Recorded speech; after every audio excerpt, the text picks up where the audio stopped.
Good morning to everyone. I would like to welcome all participants and of course also the speakers very much to our first CEER Stakeholder Forum.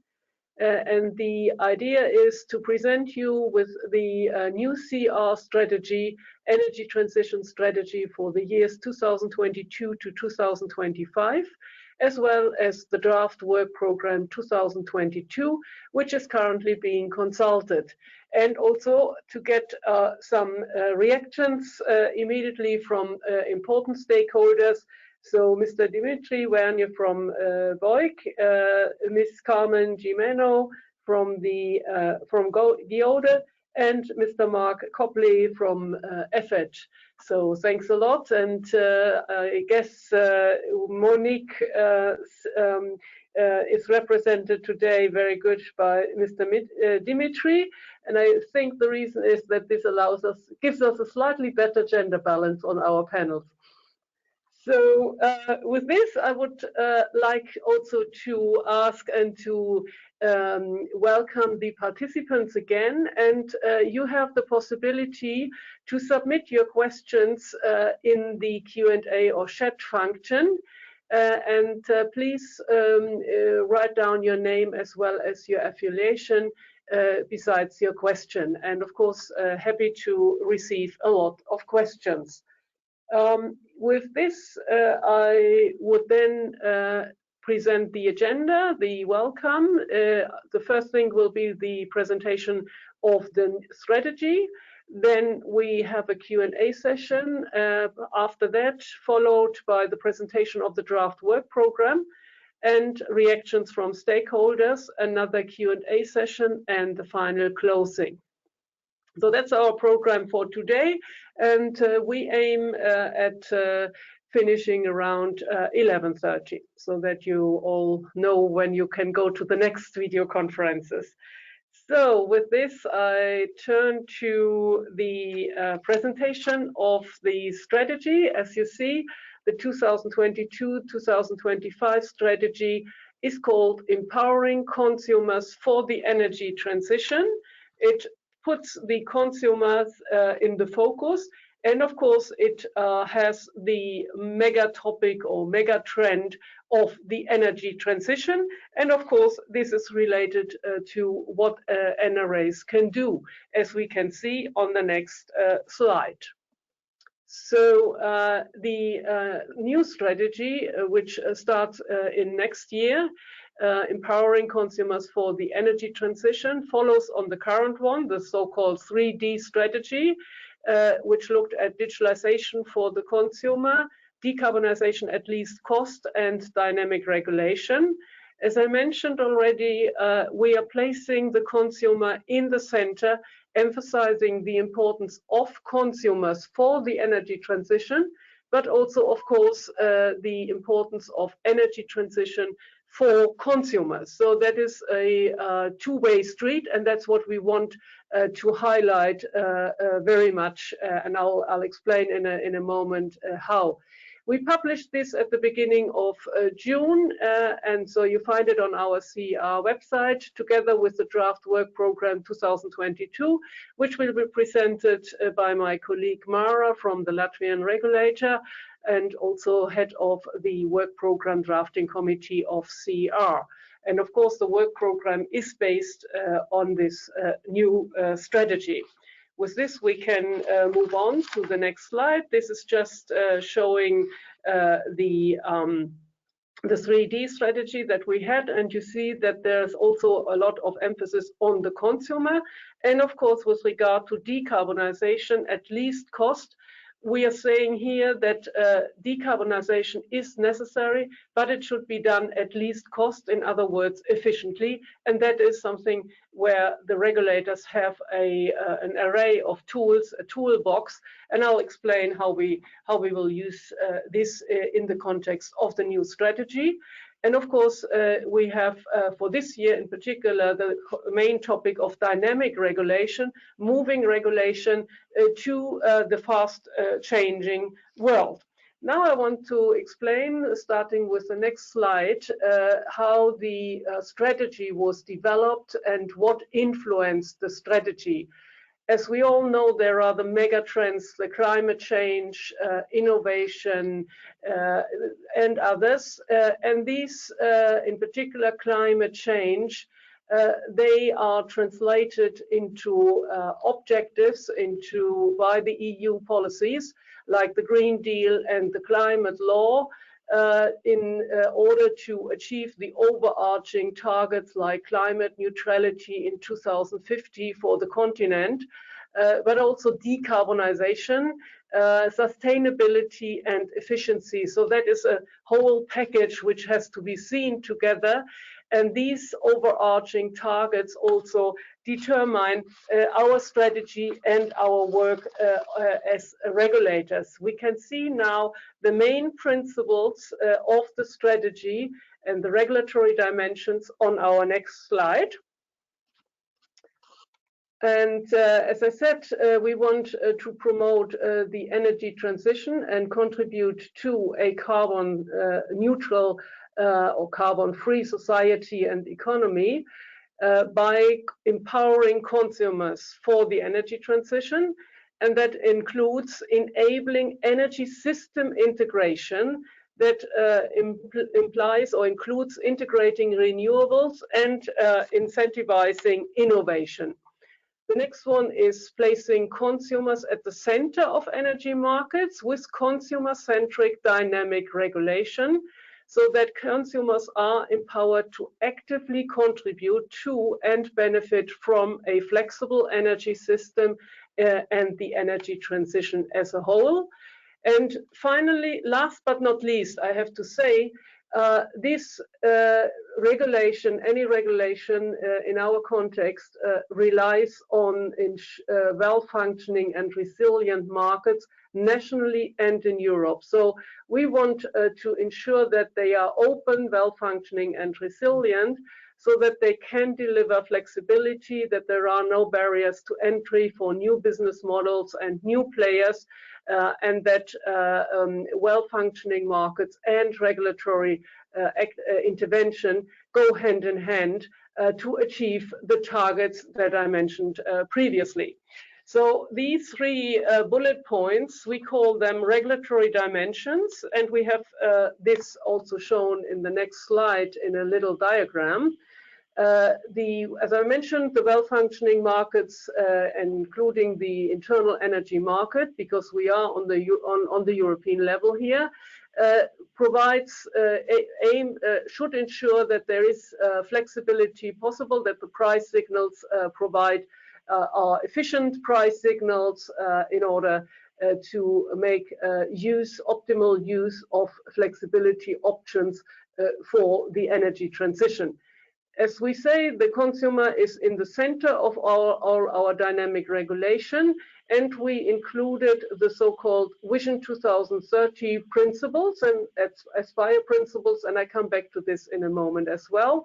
And for the system as a whole, we see that there should be energy system integration that has multiple dimensions again, and leads to what we call here sustainable infrastructure, which is, let's say, the other part besides using flexibility options more intensively. Of course, everything still relies on an infrastructure, but this infrastructure should be sustainable and supporting the energy transition as well. We have split this or divided these three dimensions further into 6 core areas, which we see on the next slide. Here they build up, of course, the consumer-centric in the middle. That is closely linked to decentralized and local energy. Flexibility and well-functioning markets go together, and as I said, energy system integration and sustainable and efficient infrastructure belong together. So we have divided these further, and in the middle, the consumer is empowered for the energy transition. And then these boxes, within these boxes, there are a lot of topics on which CEER will work.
Good morning, everyone. My name is Mara Berziņa. I'm the chair of work program drafting committee. I'm sorry we lost Annegret for some technical reasons.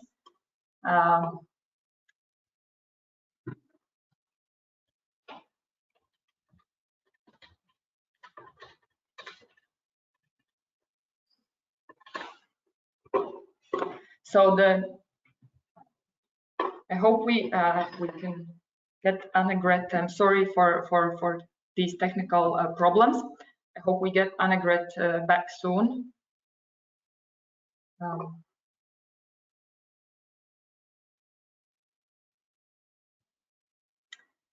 So as it was already introduced by the president of CEER, the new strategy is based on these 6 core areas. And if we look into them more closely, then at the very center the consumer-centric design would be related to Let's Aspire principle, also the consumer rights and protection, as well as energy efficiency, consumer groups, and energy poverty and vulnerability, and finally that data management topics. So on this topic, we also have the decentralized and local energy, which is so important to meet the strategic goals. And there we see that energy communities play important role, self-consumption, demand-side response, peer-to-peer trading, distributed energy resources, as well as new business models. These were the first aspect from the strategy. Then on the second one, where we have well-functioning markets as well as flexibility, we see that it is important to point out here on well-functioning markets, internal energy markets, cross-border interconnections, resilience and cybersecurity, reliable and secure supply, as well as future market evaluation in order to meet the well-functioning markets. On the flexibility side, we see and we would like to emphasize flexibility procurement and demand-side response, also long-term storage, innovation, digitalization, aggregation, as well as renewables support schemes integration in order to meet the flexibility targets. And finally, we have the third aspect on the strategy, which includes sustainable and efficient infrastructure, where we see that technology neutrality is crucial, also innovative and advanced solutions, as well as sustainable finance and efficient grid management, integrated planning approach, and investment certainty for all the involved parties. And finally, energy system integration, where we would like to emphasize the future energy mix, hydrogen networks, new gases, for instance, H2, resource adequacy allocation, as well as core market principles and whole system approach. So these are 6 core areas into more details, and even into more details I will be explaining those when presenting the work program for 2022. I guess we can move on with the slides. Thank you. So here on the first aspect from 3 pillars, CEER will focus on energy tools to enable energy system integration through pursuing an innovative and flexible whole system approach involving all actors whose role will more and more converge in the changing environment. On the, can we go to the next slide? Yes. So on the second pillar, on the consumer-centric dynamic regulation, I will not say once more these principles that will be kept in mind while meeting the strategy, but we would like to incorporate the Aspire principle here, of the 2030 BEUC CER vision into our strategy, placing the consumer at the center of the regulatory activity. And finally, on the third pillar, which is on the next slide, we have well-functioning markets, and the concept is to adopt the fast-moving markets in dynamic regulation, with which CER aims to unlock flexible solutions while relying at the same time on well-proven fundamental regulatory principles, in particular predictability, which is so important by all the stakeholders. And regulation must be stable but never static, and we do fully understand this within CER and try to promote this. So regulators commit to apply dynamic regulation in a way that supports the energy transition. On the next slide, we have the time horizon of the CER strategy. So the new energy transition strategy runs over the period of 4 years, starting next year, and continues until 2025. And 2025 is justified for 3 reasons. Because by 2025, the implementation of the legal acts currently under review should be finalized, and those are 10E, gas decarbonization, and renewable energy support schemes, as well as EED. Also, by the end of 2025, the Commission shall review the implementation of the electricity directive and regulations, so that regulators should until then contribute to the implementation of clean energy package as much as possible. And finally, 2025 was considered because the ACER and CER gas bridge consultation paper also runs until 2025. Let's move to the next slide. So to conclude the presentation on the strategy, on the new CER strategy in force from 2022, regulators have more tasks now, as they have to ensure that the interplay between markets and regulation functions properly in order to contribute to the energy system transition to reach a carbon neutral society and economy by 2050. Regulation and markets go hand in hand, and regulatory tools must be used flexibly in a way that fast evolving markets deliver on the overarching targets for the benefit of for all consumers, who should be empowered to actively participate in and contribute to the energy transition, while at the same time taking care that no one is left behind. Also, while the global trends set the scene, regulators acting within the European framework have to implement concrete regulatory solutions nationally, taking into account the local market situations throughout the flexibility to be introduced at the distribution level. And finally, the CER strategy ensures that by following proven regulatory principles, regulators adopt and apply best practices constantly across Europe, contributing to more integrated markets for the benefit for all European citizens. So these are the general conclusions of our strategy. And once again, sorry, our president is still lost, but I would like to then move on by finalizing the presentation of the CER strategy. I would like to move on and now present the work program proposal for 2022. And our proposal of the 2022 work program is shaped by the new strategy, empowering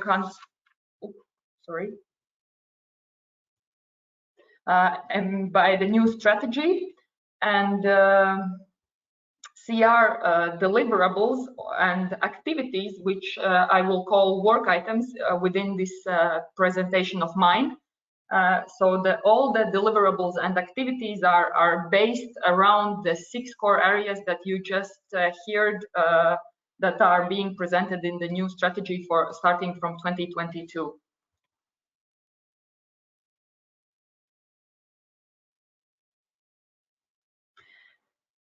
So first of all, just for a general overview, how does the work items or the deliverables, activities and papers look like if we look from the new strategy perspective on the new 6 core areas. We see that the majority of, we see that Annegret is back.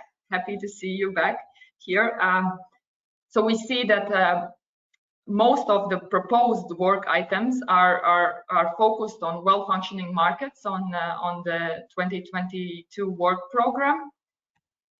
And then if we, I do not have the control, that's why I would be asking you to have the next slide. Yes, so we see that most of the work items and most of the work proposed for 2022 has to do with consumers and retail markets, which is no surprise since that is a consumer-centric strategy, and this I believe will be the focus for the following strategy years, not only 2022. Let me on the next slide, let me walk you through the proposed work items for 2022 by sectors. Since our strategy puts consumers in the center, I will start on the consumers and retail market sector. So we have 2 guidelines of good practices proposed here. Guidelines on future-proof energy bills, as well as guidelines on trustworthy green offers. In order to develop consumer-friendly market and enhance engagement of consumers, we have the first guidelines proposal, and in order to support stakeholders and NRAs to increase and promote the acceptance and willingness of consumers to actively participate in the green transition, we are proposing to prepare the guidelines of trustworthy green offers.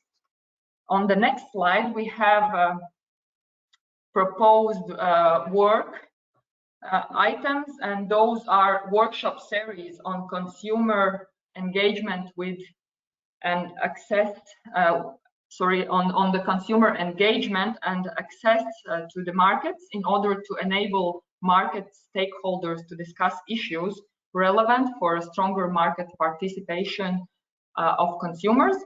As well as we have a proposal on the Seer CEER annual market monitoring report, which we see as a very important work item during the past years. And this is on monitoring report on energy, retail, and consumer protection. And CEER believes that robust monitoring, analysis, and effective evidence-based findings and core tools for regulatory actions are needed. On the next slide, I would like to continue with consumers and retail markets sectors proposed work items for 2022, and those are reports and a review of matrix, a report on self-assessment status by 2022, which is based on the roadmap to 2025 on well-functioning retail markets, which presents a forward-looking framework to understand and assess national retail markets, and the objective is to show the progress in the work towards well-functioning retail markets and share experiences and data between NRAs and other stakeholders. Also, a review on metrics in CEER's 2017 handbook is expected to be done in the next year. This is national energy regulators in light of clean energy package implementation. So a review is aimed to give an understanding of how far are we here. These are not all of the consumer retail market sector proposed work items, so I will finish on the next slide. We have also CEER, Customer and Retail Markets Working Group proposed work, which will be done together with the CEER Distribution System Working Group. So they are committed to prepare a report on electric vehicles, and the report from the consumer's perspective, as well as infrastructure planning and management perspective, with ambition to provide insights and guidelines to NRAs on issues to consider when establishing and reviewing consumer rights and market arrangements with respect to electric vehicles, as well as how effective distribution system operators are being with respect to planning and operating the DSO systems, given the uncertainty of the pace of electric vehicles take up and also the impact it could have on the system. So this is it from this consumers and retail market sector. I would like to go to the next slide now, where we have another sector where CEER is planning to allocate its resources in 2022, and that is the distribution system sector. So CEER plans to come up with the third CEER report on power losses. This is a short paper on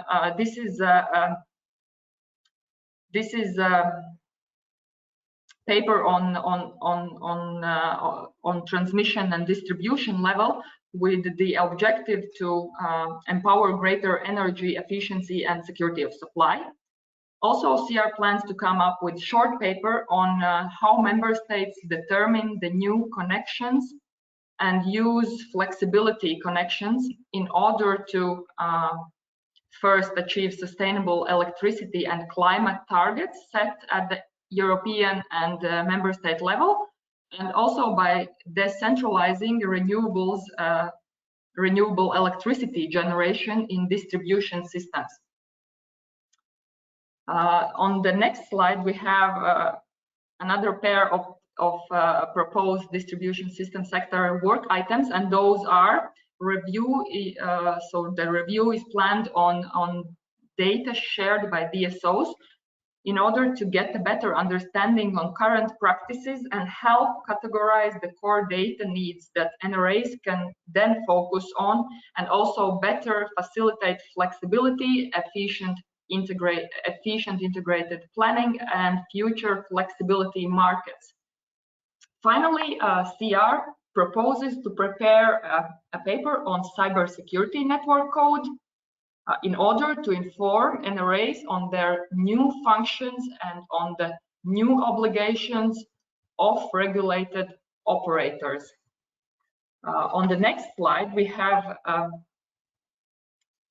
electricity sector, and CEER is planning to do a biannual renewable support scheme status review in Europe on 2020 and 2021 in order to enable NRAs, national regulatory authorities, to learn from other national situations. Also, CEER is planning to prepare a third CEER report on tendering procedures and renewable support schemes in Europe in order to support the evaluation to more market-based solutions for renewable support schemes, and also to inform stakeholders to what extent member states regulators are having ongoing transitions toward tendering procedures. On the next slide, we have another two work items proposed on the electricity sector. And these are the follow-ups. The first follow-up on European Commission offshore strategy is planned in order to support efficient integration of offshore renewables in the existing market designs. And the other follow-up is planned on European Commission hydrogen and gas market decarbonization package from a sector coupling perspective in order to support the achievement of an efficient and well-functioning integration across energy carriers. So this is it on the electricity sector. Then on the market integrity and transparency sector, CEER working group, respective working group, is ready to perform a contingency response on financial regulation and the links to remit by giving appropriate response to inappropriate measures to replace energy regulators, the attempt to replace energy regulators with the financial regulators.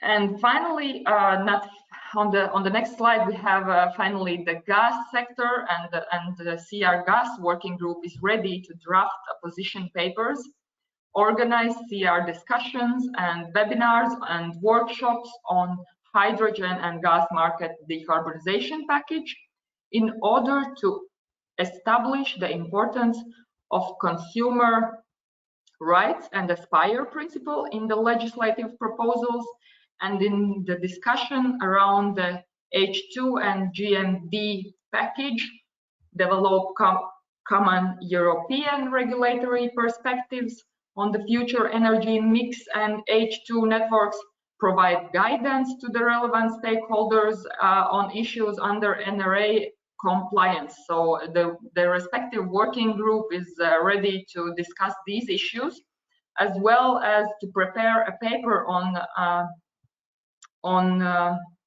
gas infrastructure repurposing, precisely on costs and planning. So this is proposed with the aim to identify relevant approaches to repurposing and developing appropriate hydrogen and infrastructure at least cost. On the next slide, we have the rest of gas sector proposed work item in 2022. And CEER proposes to organize stakeholder workshop on long-term energy storage to obtain feedback from stakeholders on recommendations on the regulation, storage, and value, and also to provide guidance on issues relating to well-functioning markets. And finally, on the gas sector, CEER will prepare a study and or a guidance paper on the role of LNG in the new energy market, so that a common position of European NRAs on the regulation of LNG terminals in the context of the hydrogen and gas market decarbonization package can be adopted. On the next slide, this is it from gas sector. On the here we have the regulatory benchmarking work group proposal, and we are planning here to organize webinars on dynamic regulation in order to discuss the results and the recommendations of the consultant hired by CEER for dynamic regulation assessment, and draw consultations regarding the way forward on dynamic regulation. So on the next slide, we have last, but not least, CEER proposals for the recurring, or also called cross-sectoral work in 2022, namely Regulatory Frameworks Report 2022, which is a general overview of the implemented national energy regulatory regimes, the efficiency developments and analysis of the overall determination of capital costs. This is This is done yearly with the objective to inform stakeholders on different regulatory regimes around member states. And also another paper on cross-sectoral or recurring area is planned to be done, and this is already started in 2021, which is a pan-European benchmarking, cost efficiency benchmarking project, which is a periodical measurement of transmission system operators, both electricity and gas cost efficiency. And the project aims to ensure that tariffs are based on efficient costs as stipulated by European law and identify which TSOs are working effectively and which could be improved. This is all the work item proposals for 2022 that we have on the public consultation at the moment, which is still online until 9th of August. You are welcome to propose your comments and on the work program. I would like now to remind once again for the audience to present any questions you have or comments on the chat box. Please do not forget to state your name and affiliation. That would be helpful to understand to better understand the question and the background of the questions. I would like to introduce now you to our 3 stakeholders that we have today here, and the first one is Mr. Dmitry Vergan, acting team leader of BEUC, which is a consumer voice in Brussels. BEUC represents 43 independent national consumer associations in 32 countries.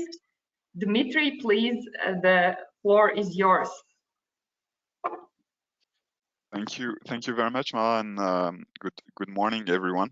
Thanks for this very interesting and very rich presentations. I've not counted the number of times where consumers were mentioned by you and Annegret, but it was a lot, and I think it gives like a perfect perspective on the fact that consumers are at the very heart of Seer forthcoming strategy and current work as well. And of course, as consumer groups, we're very, very pleased to see that, because the energy transition, the move and the switch to decarbonize energy system will only work if consumers embark on this journey. That might seem quite obvious, but that needs to be integrated within all work streams. And of course, we were particularly pleased to see that our joint BEUC-Seer vision for 2030 for energy consumers will be a core pillar of the consumer-centric dimension of the strategy. So looking now maybe at the implementation of the strategy for your multi-annual strategy, we indeed strongly believe, and we agree very much with what you've said, that we need to mainstream the consumer focus in all 3 dimensions, regulatory dimensions that you have identified. And to give some concrete examples, some of them were mentioned by both Annegret and you, Mara, but what do we need to make to enable a critical mass of consumers to switch to electrified heating and transport system? How do we design infrastructure and network planning which keeps energy bills affordable and also for lower income people? How do we incentivize consumers to provide demand-side flexibility and thus ensure well-functioning energy markets? Or another question is how to ensure that nobody is left behind is indeed in an increasingly digitalized and decarbonized energy market. And the digital dimension is important, because not everyone is, you have the problem of digital illiteracy, for instance, which needs to be tackled. Now, moving to the work program for the upcoming months, for next year, we see that you developed some answers to address some of these questions. And as BEOC, we look forward to actively contribute to this work. There are many excellent initiatives foreseen for next year, which can make really a substantial contribution to the implementation of the clean energy package, but also to the political discussions which will start on this very big Fit for 55 package, which was released yesterday. And maybe if you allow me, I would like to highlight a few topics which we think should be really emphasized in the foreseen initiative. The first one is demand-side flexibility. You've mentioned it indeed, but it's considered key for future energy markets. And so we would therefore very much welcome a strong focus on dynamic price contracts, for instance, in the market monitoring report. This is really an important dimension. How does it look like? How is the implementation of the clean energy package looking like at the moment? Are consumers really given the opportunity to engage in this dynamic price contract? This is very important. Second one is consumer investments in energy efficiency. It will not only rely on public support and subsidies, but also, and that's really key to embark, those consumers which might not be directly concerned by subsidies, but still lack the financial means to, for instance, engage in deep retrofit or renovating or housing renovation.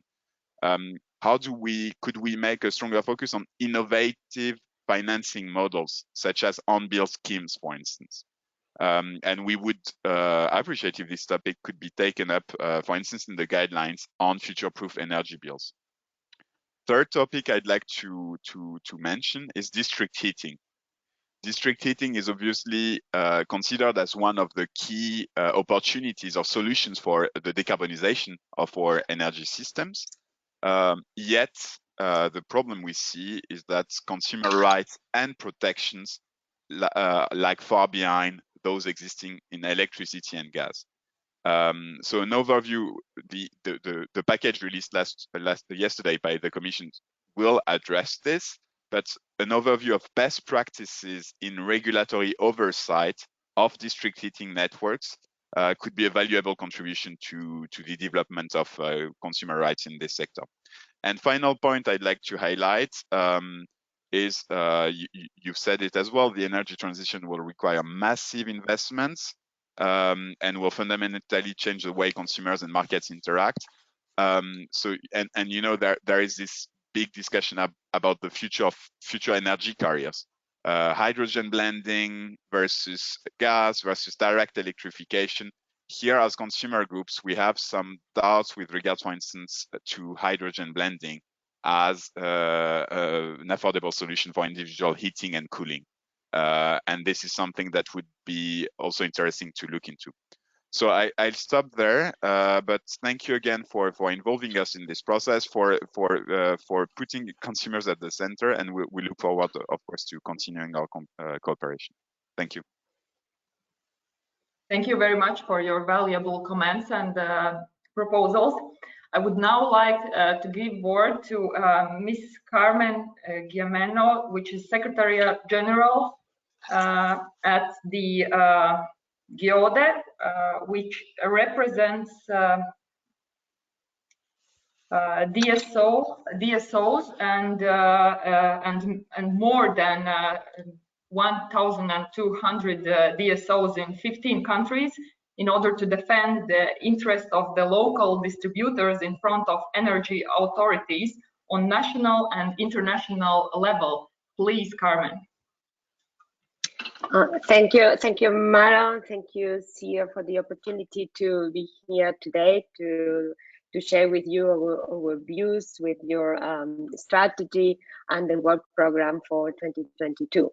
I think Dimitri was saying that consumers are mentioned overall. I think probably the next on the list are the DSOs, and also in your strategy and work program. We from GEOD, we welcome your strategy and your focus areas, which I have to honestly say they are pretty much similar to our internal priority focus areas of work. And I think on the 6 areas that you have shown on the slides, there is none of them without a number of items which are the distribution networks related. And this is clearly because I mean we are facing the energy system, the energy sector is facing significant challenges with major we're leading to major decentralization of the energy system, and therefore a more major important role for distribution grids. So that's the reason for it. We fully agree with you that there is a need to have a more integrated energy system approach, which means not only integration of energy sectors but also energy carriers. And here fully support you, Dimitri, what you said. We also from the networks perspective, we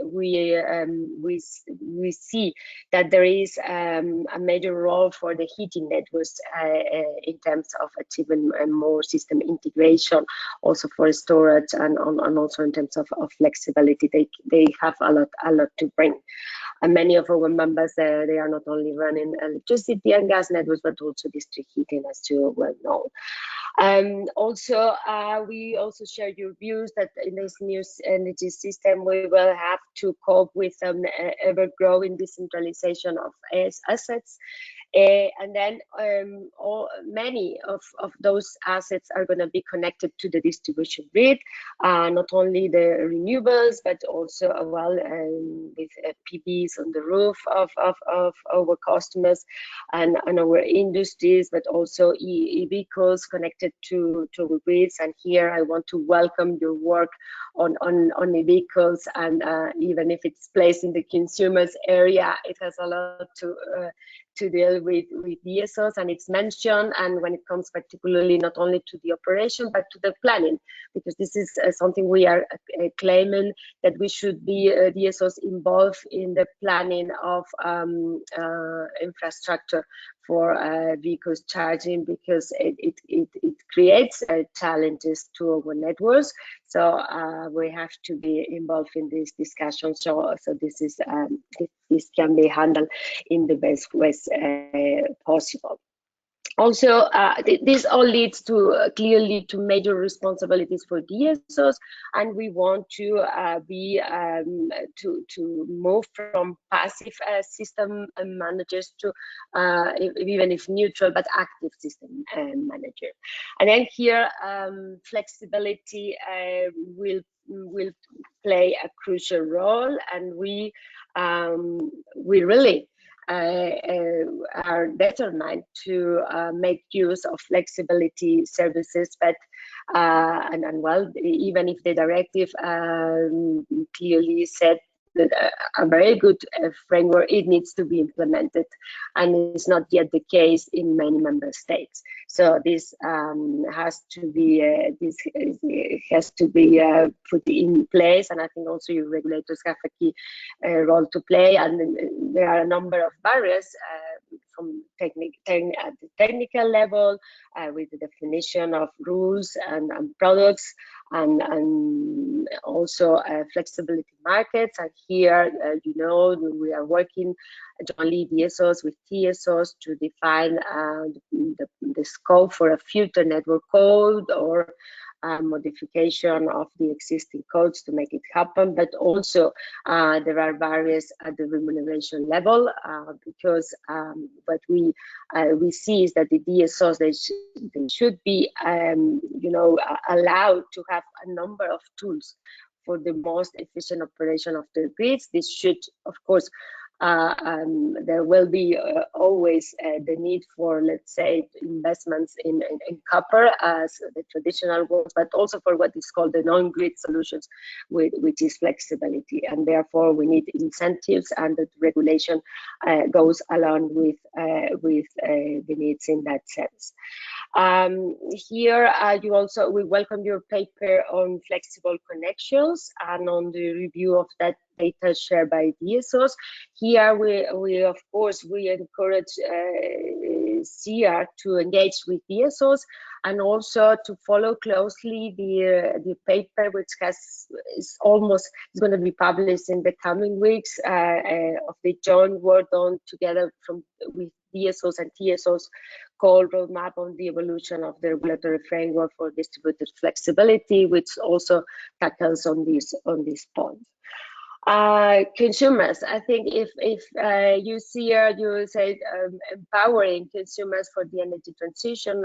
We DSOs, we want to be the enablers of consumers becoming active actors in the energy market, also because it's a win-win situation. I think we need to partnership with consumers.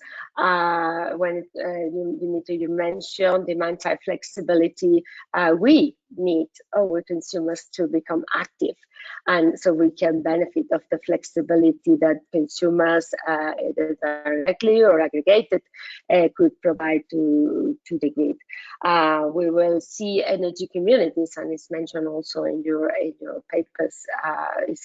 We want to facilitate from the DSO side and enable consumers to create these energy communities, which again can help us to more efficiently and flexible operation of our networks. But here we think that the interface DSO and consumers could be a strength. We see a trend for more relation between the DSO and the consumers. It is about connecting assets, you mentioned. It is about advice on capacities, etc. So we have been hidden for a long time. We see, I mean, the consumer normally sees only the supplier. This is good, of course, that has to be the case for all market issues. But when it comes to the grid, we have a relevant role to play hand in hand with the consumers. So we ask for this dialogue, and also sometimes, and Dimitri was saying how to really facilitate consumers can engage. Sometimes our discussions are too technical, and we are providing them with the ability, with the technology to participate. But how about the willingness to participate? And there we all have to work together a lot. It's about trust. It's about education. It's about and also incentives. They need incentives. That's the way they will have an interest, because those who really believe in more decarbonized renewable energies are sadly not the majority. But we have to accompany them, and DSOs we want to play, and particularly local DSOs, which are pretty close to our neighbors. We want to play a role there. Of course, we also welcome your work on the network code on cybersecurity. With DSOs, you know, we are working already on the preparatory work for the network code, and we, together with TSOs, play a role on these, which is of major importance, of course, and we see the need not only, for TSOs to legally accomplish with the measures on that respect for the security of all of us on the system and the society, and also your intention to follow up the implementation of the clean energy package. This is key. This is key for us, as I mentioned, in still many provisions concerning flexibility, energy communities, the aggregators framework, etc. And finally, about gas, and since we also represent gas distributors, the upcoming package on the hydrogen and gas market decarbonization is key. It's crucial the role current gas distributors will play in the future. I want to clearly state that our members of the gas Dsos are committed to really green their grids. But we believe that the gas networks have an important role to play in the decarbonization of the energy system, providing flexibility and contributing to system integration and integration of more renewables into the grid. In that sense, you know that we support an open regulatory framework enabling diverse sources of green and renewable gases, not only hydrogen, but also biogas, biomethane, and synthetic methane in one single common regulatory framework as the best solution, which includes also hydrogen on it. Also, very looking forward to your paper on repurposing of the existing gas grids, both transmission and distribution, in order to make them fit for the flow of pure hydrogen in the future. But also we consider blending also as a solution in the medium term. And I think I'll leave it here so we can further have time for discussion. Thank you. Thank you, Carmen. Thank you for your support, for general support for the strategy and work program 2022. And I was happy to hear that you mentioned words like trust and incentives, which we understand and we have named in our strategy as reliable and stable and also dynamic regulation. Further on, I would like to introduce to you the Mr. Mark Copley, and I would like to give floor to him. He's a Chief Executive Officer of European Federation of Energy Traders. That is the association is currently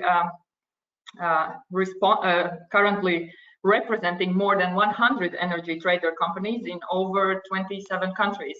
Please, Mark. Thanks, Mara, and good morning, everyone. It's nice to be here.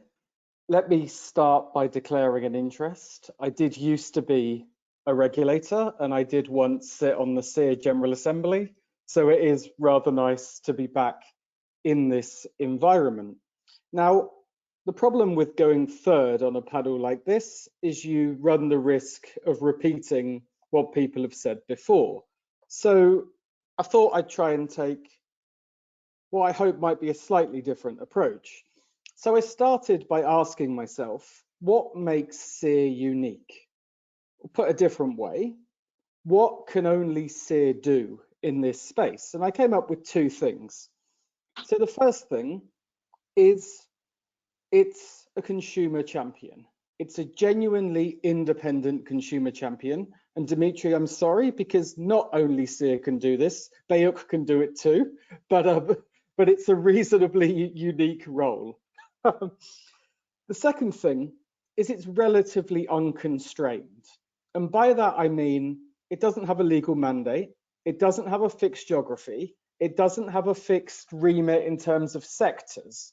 So actually, those two things set it apart from a number of other bodies in what is a crowded landscape. So recognizing those two things, I tried to think about each of your regulatory dimensions. So well-functioning markets, this is absolutely EFET's bread and butter. You know, what we exist to promote competitive, well-functioning markets across Europe, and the fact that your strategy is built on that is absolutely imperative from our perspective.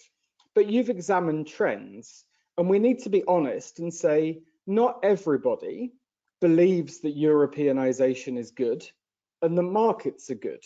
So actually, one of the trends is almost kind of a distrust of the institutions and of the structures that have been built over the last few years.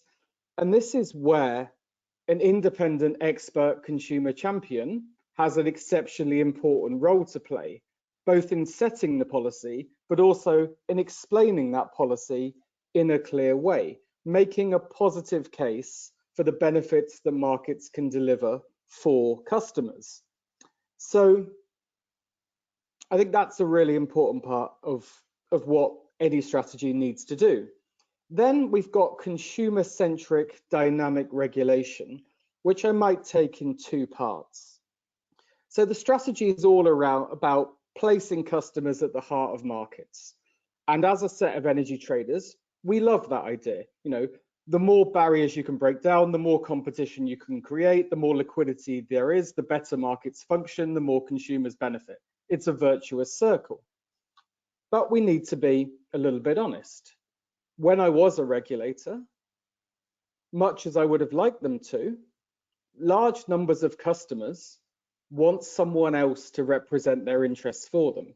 They don't want to engage with a sector.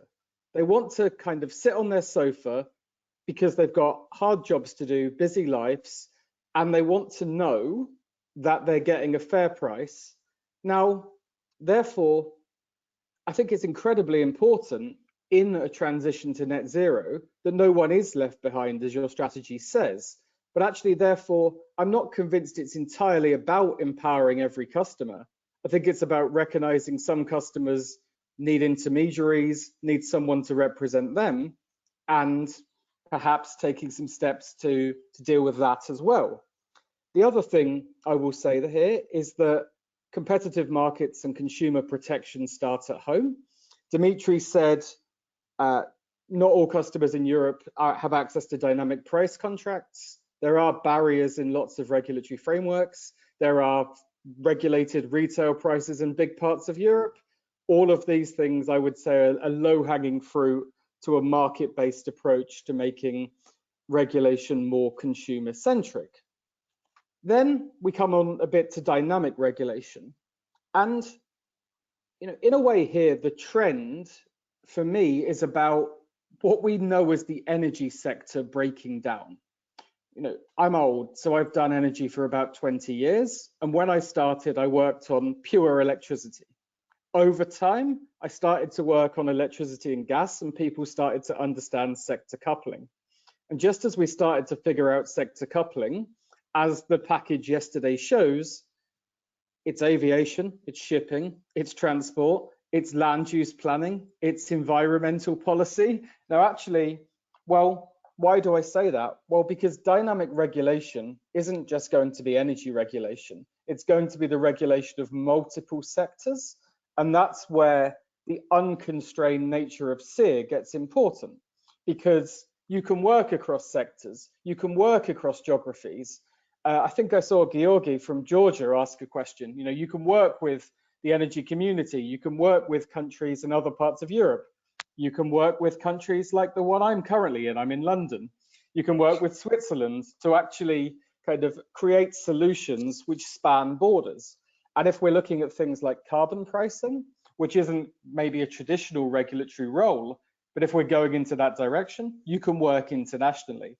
So I think dynamic regulation here is probably even more dynamic than any of us perhaps think, in the sense of, you know, it really is going to go beyond what we think of as energy regulation. Now, the third trend, or the third regulatory dimension, was system integration. And you know, what would be the trend I would identify here? I think it's complexity.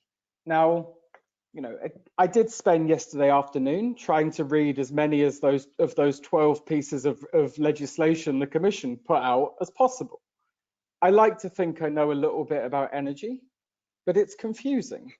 How are we going to set national policies, European policies in energy, well, in electricity, in gas, in hydrogen, in transport, in shipping, in agriculture, and probably several more that I've left out, in a way which is a holistic whole? Don't know. Now, why do customers care? Because actually what you see at the moment is lots and lots of technologies saying that they are the solution. Everybody's sort of saying, if you spend a lot of money on this, this is the way forward. Now, they might be right, but they also might be wrong. And what you need there is as your strategy says, a regulator who balances the need to decarbonize quickly and the costs of decarbonization, who makes the case for a technology neutral, market-based approach, because that's the best way of driving innovation and protecting customers. So the system integration stuff is incredibly important, but I think explaining the complex simply is as important as the detail of the different parts of it. Now, where does that take me? Well, it takes me to a point where I think Seer's role is really, really important in representing customers. And I also think the opportunity it has from being unconstrained, if you like, is also really important. So I would encourage Seer, to be vocal about the approach they want to take, to recognize that not all customers are the same, to go beyond the standard definitions of electricity and gas and of the geographies in which other regulators work, and really become, I think it's always been this actually, and continue to be a real place where best practice can be exchanged, new ideas can be come up with. And to finish, I mean, I was a consultant for a little while. In fact, I still am a consultant, but the question a consultant would ask of your strategy is, are you trying to do a little bit of everything? And what are the things that only Seer can really do? And therefore, maybe the question is, if we get to 2025, if we've come to the end of the bridge and we're about to go down the steps, what has changed as a consequence of Seer having had this strategy that wouldn't have happened before? So I hope that was a little bit of food for thought. EFET very much supports the market thrust of what you're doing. We're always happy to work with you to challenge in what I hope is a constructive way, because I think this is a real opportunity for customers, but I also think there are some real risks at the moment which we need to make sure we can mitigate. Thank you. Thank you, Mark, so much, and thanks for giving us the trends observed on the core areas that are mentioned in the CEER strategy. This is really indeed the key to explain these principles in a simple manner, in a simple way, so that everyone understands and are on the same page and no one is left behind. I would like to go on the questions. We have some questions from the audience right now received, and I will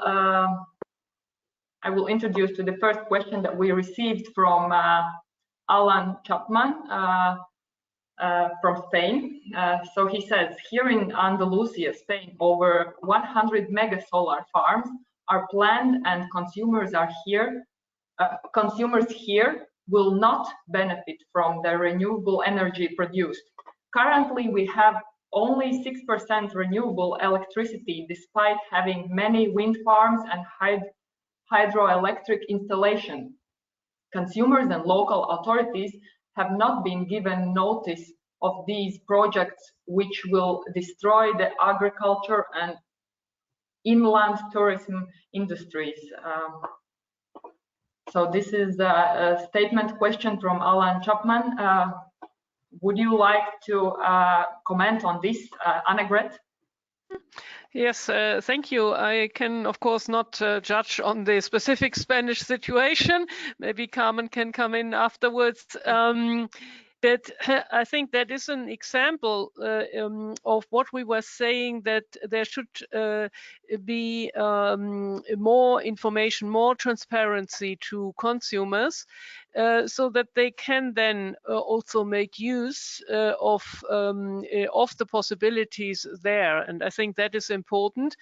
And I would assume that the situation may improve and may change once the clean energy package, in particular the electricity directive, will be transposed into Spanish legislation. I think the process is still, the legislative process is still ongoing. Because there you will have the energy communities, and that is also related to your other question, and that I think could then facilitate the interaction between on the local level as well, and that is one of the aspects that we point out, one of our core areas of local energy. Yeah, so that there is also let's say in particular distributed energy has to be seen in the local market context more, going even, let's say, beyond what we currently have in a sense of peer-to-peer trading, possibly. Yeah, but of course this is something where I agree with Dimitri. We need to ensure that consumers are well informed and do understand what these trading, or in general what these interaction with the markets imply for them, and in order that they in the end benefit from these new options and the new flexibility options involved in this. But of course we, and that relates to what Mark said at the end, we are well aware that not every consumer is maybe as active as we imagine them to be in the future. And of course, therefore, we are saying that there needs to be safeguards in terms of consumer protection. Not only, so these are the two sides of the medal, in fact, empowering on the one side to make more use of the possibilities, but of course continue to protect end users on the other side. These two have to go together to not lose anyone or leave anyone behind. So I think these things do not exclude each other, but rather need to be seen as the two sides of the medal, I would say. So back to you, Mara, or maybe I don't know whether yes, Carmen or Mark want to intervene. Yeah. Yeah, exactly. If Carmen or Mark would like to step in here. Yeah, but I can. I mean, since Spain is my home country, I can add a bit on that. I think we have to distinguish your first question. Well, this is about market and business models. I mean, but somehow, even if the locals are not directly benefiting from this renewable energy from these installations or plants, but the whole Spanish energy system is benefiting of this renewable energy which goes to the system, and we cannot really identify the electrons which is coming from where, but let's take it in that sense. Then you have another question, more concrete on energy communities in Spain, why they cannot sell electricity produced to other consumers. And this is, and I define it very well. This is because the energy communities the provisions are not implemented into our national legislation. We just have purely the renewable energy communities definition, but there is no regulatory framework. So when we talk now still on energy communities in Spain, it is only what you can do is share self-consumption, point. Because this is the only thing that legislation allows at the moment. And I know well, it creates a bit of frustration because there are many municipalities with interest to really help and promote, incentivize their citizens to participate, to become active, to be part of the energy transition, and this is what we have now. So again, it's key that from the regulators, although it's, well, also it's the government who has to go for the implementation in most member states, but yeah, we all push for a fast implementation of the directive and provisions in that sense. Thank you, Carmen. You also touched upon the other question from the audience. Alan Champman was asking on why can't communities in Spain sell electricity produced to other consumers rather than being limited to selling to distribution networks. And this is maybe a question not only in Spain, but in general. And maybe Mark, you would like to comment here. if I can get myself off mute. So Carmen just gave, I think, a pretty good answer to this, but if I tackle this from maybe a bigger, a more top-down perspective, I mean, the goal has to be to allow anybody who wants to participate in markets. And that means regulators have a really key job of sharing information to allow them to do that, making them aware of the risks of doing that, and setting up the markets in a way which enable them to do that. Now, one kind of plea here is to remember that for all the talk about local markets and so on, really it's all part of a bigger market. And you know, there might be times when you trade locally, there might then be times when you trade nationally, there might be times when you trade regionally, and there might be times when you trade pan-European. But the goal is to make sure that whichever the most efficient option is can happen. So what we need to try and do, and this will be a long-term project to unlock the flexibility that's in the system and to really get the demand side involved, what we need to do is have that vision of liquid markets operating at different levels. And we need to remember that participating in markets, as the person who asked the question, I think it was Alan, says, is about giving people different options to trade, be that bilaterally, be that through an exchange, be that selling ancillary services to DSOs or to TSOs. So actually, that whole fabric of how data flows, communication works between network companies, and how trading and congestion management coexist, sorry to get geeky, are really kind of fundamental questions that we all need to work on in the next few years. But the basic premise is simple. You should have a choice about who you sell to in a market which is as big and as liquid as possible, in which you can manage your risks and that you can understand those risks. Carmen, do you want to add anything? No, fine. I fully agree, and I think your vision really complements in a more level. But yeah, absolutely agree with you. Yeah, thanks, Mark, explaining this not from only traders' perspective, but more generally. I then turn to the next question we have, and this is addressed to CEER. Could you explain how the 4-year strategy feeds into annual work programs and also into other CEER work, not specifically mentioned in the work program deliverables? Would you like to take this one, Annegret? Yes, I can start, and I guess you can best complement it afterwards. We, of course, and that relates a little bit to also the point that Mark raised.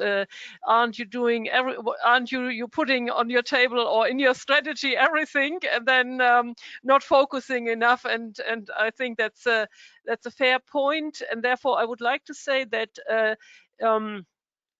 We are aware that there are a lot of topics, and each day something new pops up, and that the topics need to be addressed in a cross-cutting manner, because they relate to each other and they cannot be seen in isolation. So we indeed do pursue a what we call a whole system or holistic approach.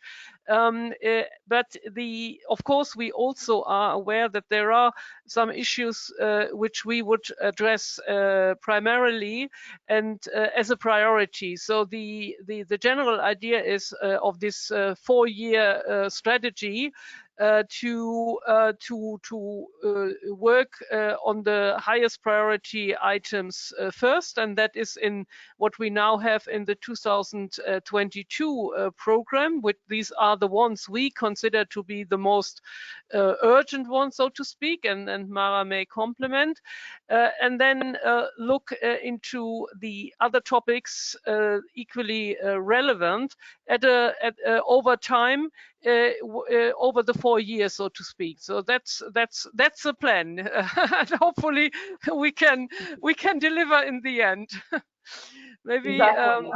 Mara, you can complement. Yes, exactly, Annegret. And now the first year of 2022, the work program, the first year of the new strategy is really something of everything, and it's really the best try to make a cross-sectoral work and holistic approach on the strategy work, and we will look into, I believe, in CEER will look into the gaps missing from the to complete the strategy in the following years.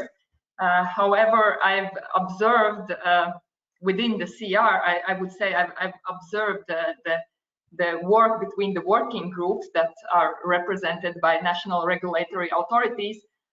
They are working in such a collaborative manner than never before. So I already feel that we are on the right way to really to achieve those really cross-sectoral issues and works in ahead of us. Then we also have another question to CEER, and the question is the following: what about the Fit for 55 package? How does that link to the CEER work items for the next year? Again, Annegret, would you like to start? And yeah, I can start, and of course, I guess others from the stakeholders would also like to say something about the Fit for 55 package. The one relation that is obvious is, of course, that the Fit for 55 package relates to decarbonization, and we also, and that is part of the energy transition, of course, and we have a number of items looking into this on the changes required on the distribution system level, as was explained in more detail by Mara before, but also the challenge regarding the system integration that will stem from the Fit for 55 package. Absolutely clear. And as was said, of course, let's say the carbon tax or the emission certificate approach that was mentioned yesterday, that is in the package, is on the first stage maybe not the core business, but of course most of the energy regulators are also responsible, for example, for REMIT, and this touches upon the wholesale energy trading, even though CO2 certificates currently, of course, are supervised by financial authorities. They are in a separate market, but these two markets interrelate to each other, and I think this brings us back also to the fact of well-functioning markets, because this is, of course, integrating the costs for reducing the greenhouse gas emissions, and we have to make sure that this is done in an efficient way, and also that this is done in a fair way to all consumers, so that no one is left behind. That's from my side now. I turn it back to Mara, whether you want to add something or stakeholders to react. Maybe yeah, stakeholder. Yeah, I can pick up on this. So as Mark said earlier, like the Fit for 55 package was released yesterday, and we have like hundreds of pages to go through. So we're only at the beginning of the work. But I think what's important is that we're really moving from words to deeds, and that like we're really entering the practical work of the transition. And this raises a number of questions which indeed needs to be addressed by everyone around the table: energy regulators, the market players, consumers, of course. But if I pick up on some of the things which are most important, Mark insisted on the sector coupling, and this is getting much more important. For instance, the integration between mobility and energy, with the much more rapid uptake that what we could have believed in like 5 years ago of electric vehicles, and that raises a number of questions for electricity markets, but also for consumers. And Seer plans to work on this as part of next year program. I think this is something which will be really important. Then Annegret, you rightly mentioned the fairness aspect, just transition. And on this, I would really insist on, and this is something that the Commission has well put into the Renewable Energy Directive, the Energy Efficiency Directive, the energy poverty dimension, and to make sure that the changes that we're undertaking are really fair for everyone. And maybe like the last point I would like to highlight, and there are many others, of course, is again, and you mentioned it too in your presentation, Annegret and Mara, the need for transition at the least possible cost, so cost efficiency. And there again, I need to insist on the needs to make the right. So there is a need for technological openness, maybe, but we should also pick our battles. And for instance, consumers need clarity with regards to the energy carriers of the future. So, you know, not investing in a transition technology that could lock you into a system for decades, for instance. So favoring direct electrification or district heating over gas. Hydrogen blending, again, let me insist on this. You know, hydrogen is a great solution for these sectors which are difficult to electrify. For individual heating and cooling, for us, this is not really a fit solution. So this kind of aspect we really need to work on to make sure that the transition occurs at the least possible cost for everyone, and that we reach our climate goals.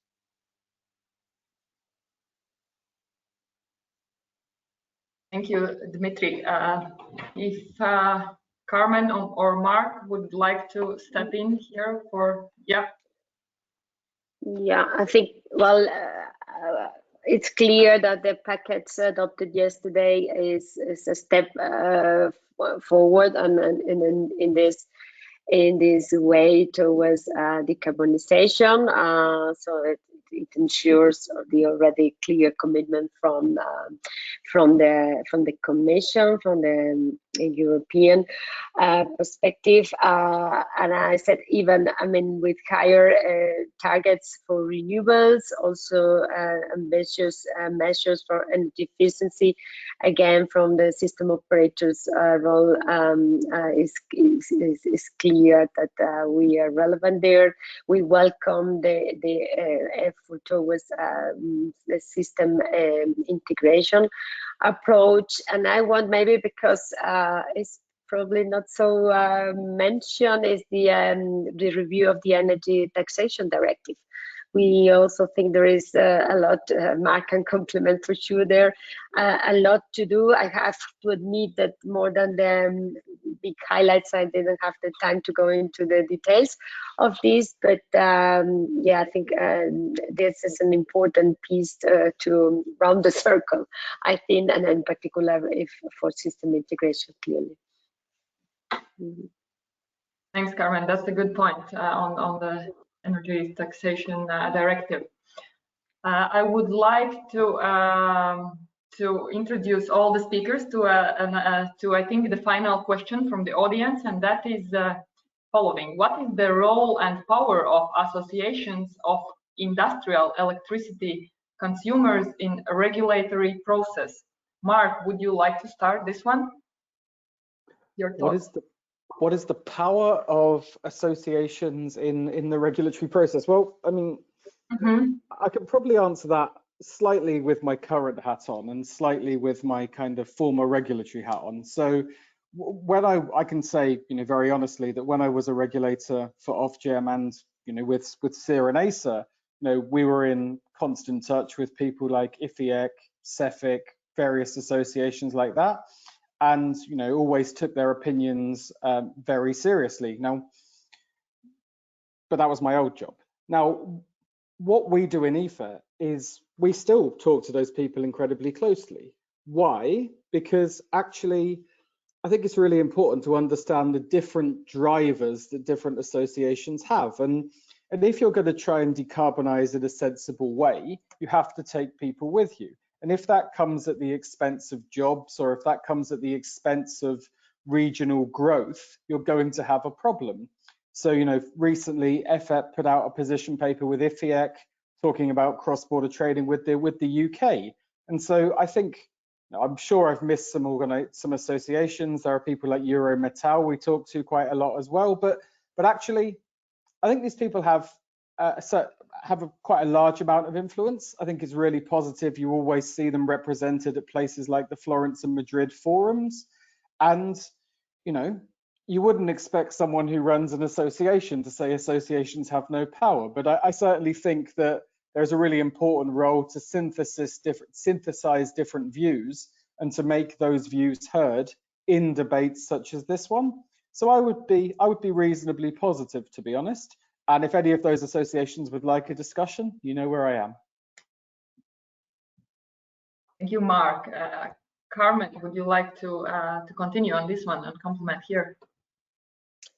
Not much to add. I think Mark described very well the role. They have a relevant role. Also, we from Dsos, when working, for instance, all the works on flexibility, and when we open for stakeholders, they are normally represented in those debates. And I think you see, as Mark mentioned, in the Florence Madrid forum, they always put their maybe like the voice of reality into the discussions, no? That sometimes go to very high ideal level, and it's true. And about the influence of associations, what can I say? I represent one of those.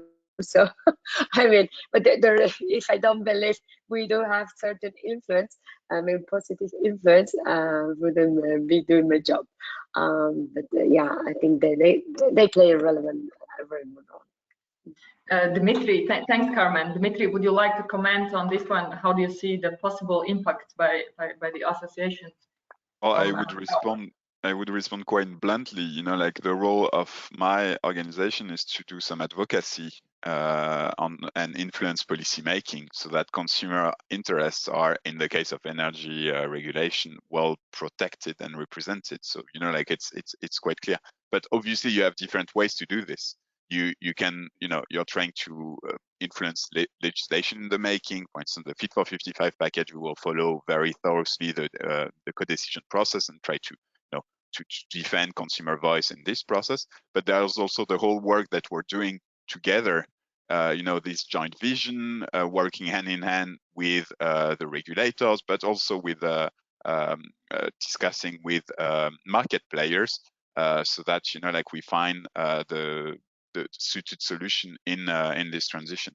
And then I would differentiate between our organization at EU level and maybe our national or members at national level, which also are raising awareness, doing some testing, presenting new offers, informing, you know, and but also defending consumers in case that they have a problem with a market player, for instance.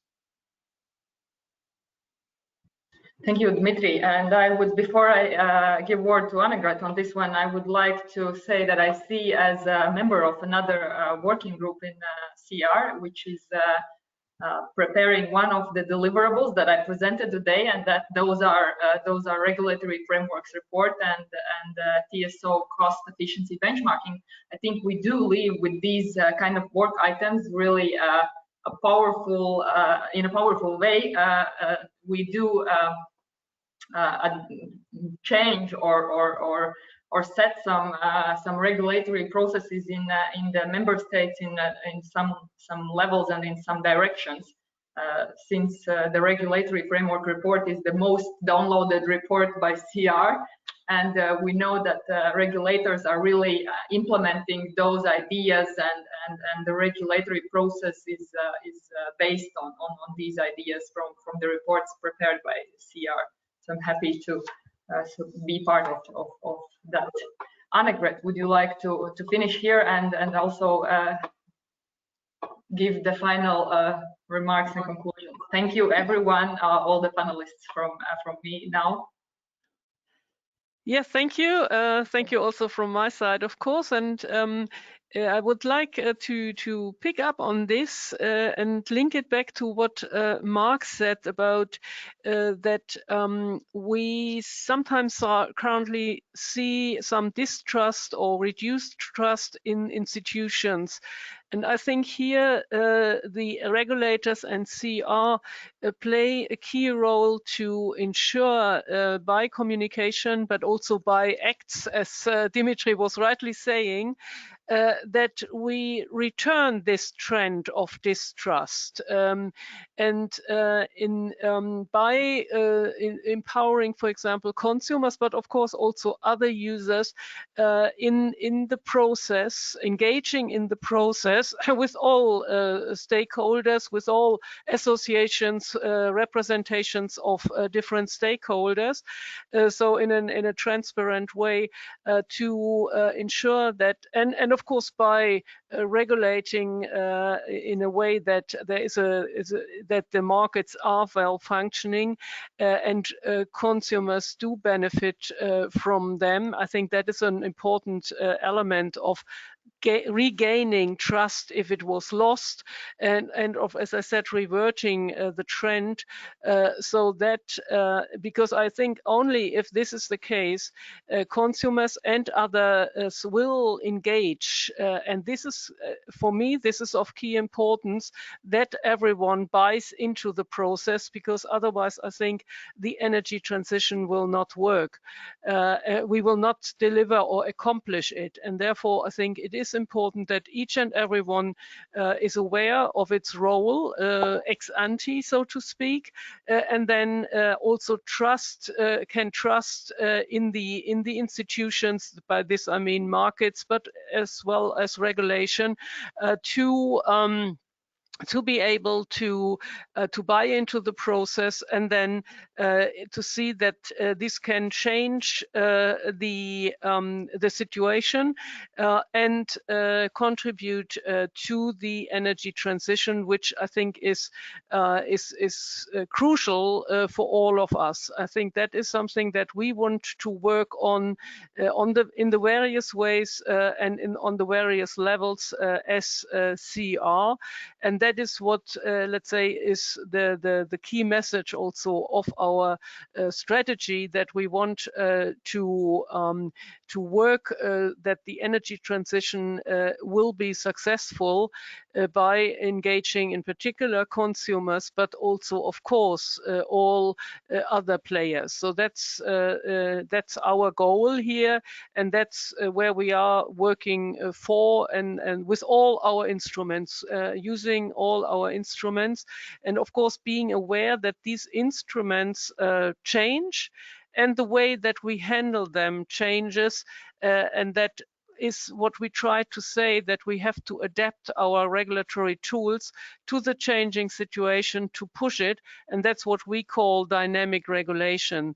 And so with this I would like to finish, to link it back also to the 3D strategy that we currently have, that parts of this of course are in a way transferred into our new strategy with a focus more on the energy transition. So that we think that we have already achieved something with the 3D strategy. For example, the dynamic regulation aspect. We now have a portal also on the CEER website on this, describing different examples, best practice examples of dynamic regulation, like regulatory sandboxes in various member states in various situations, and this is something that where we say that this can change and benefit all regulators, and that's the purpose of CEER in particular, to exchange best practices so that we can learn from each other and don't have to reinvent the wheel every time.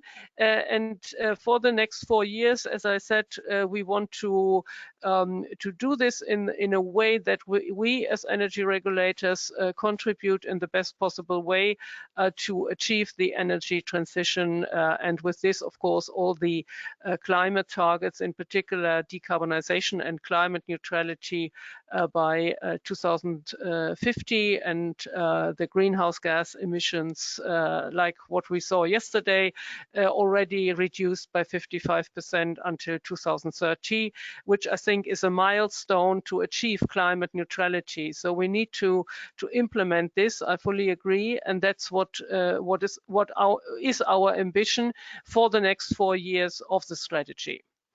Again, thank you all for attending, and in particular, of course, also to our panelists and Mara presenting the work program. And I would like to remind everyone of the deadline of our consultation on the draft work program 2022, which is the 9th of August. So we really welcome your input to this draft work program, which will be then finally adopted in the fall, in the autumn, and started to be implemented in 2022. Thanks a lot, and now I wish everyone a nice summer break. Goodbye.